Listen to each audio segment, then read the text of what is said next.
সরকারি পার্কের ওপর অবাধে চলছে সিন্ডিকেট ব্যবসা। বসিরহাট টাকি পৌরসভার 16 নম্বর ওয়ার্ডের হাসনাবাদ বাজার সংলগ্ন ইছামতির পাড়ে বিদ্রোহী কবি কাজী নজরুল ইসলামের নামাঙ্কিত সৈকত দখল করে চলছে সিন্ডিকেট রাজ। একজন ব্যবসাদার এখান থেকে দীর্ঘদিন ধরে এখানে অসামাজিক কাজকর্ম মানে বালি ফেলা যার কাজ চলছে, যার জন্য আজকে নদীর পাড় ভেঙে ভেতরে গেছে। এর আগেও সব দাদারা বলেছেন। পৌরসভার উদ্যোগে কয়েক লক্ষ টাকা ব্যয় করে নজরুল ইসলামের মূর্তি বসিয়ে সূচনা হয়েছিল নজরুল সৈকতের। সেই নজরুল সৈকতে টাকি, হাসনাবাদ, হিঙ্গলগঞ্জ ও বসিরহাট সহ রাজ্যের বিভিন্ন প্রান্ত থেকে প্রচুর পর্যটকদের আনাগোনা হতো।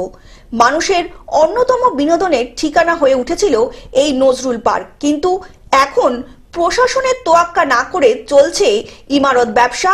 বড় বড় চাকার লরি সেখানে ইট, বালি, পাথর ও খোয়া সিমেন্ট সহ একাধিক সামগ্রী এনে নজরুল সৈকতের ওপর মজুদ করা হচ্ছে। জন্য চিন্তা করব, তাদের জন্য আমাদের ব্রিজের ওখানে আমাদের সরকারি দপ্তর খালি আছে, ওখানে বলা হয়েছে ওখানে গিয়ে খালি করবে।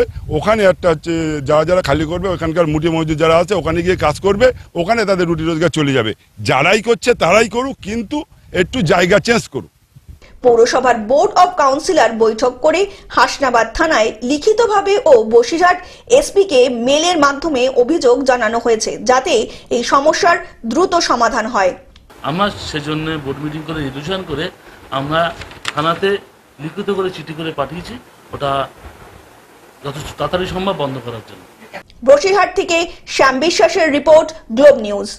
এখন থেকে গ্লোব টিভি দেখুন আপনার স্মার্টফোনেও। গুগল প্লে স্টোর অথবা অ্যাপল স্টোর থেকে ডাউনলোড করুন গ্লোব টিভি লাইভ অ্যাপ। এছাড়া জিও টিভি অ্যাপ থেকে দেখুন গ্লোব টিভি লাইভ।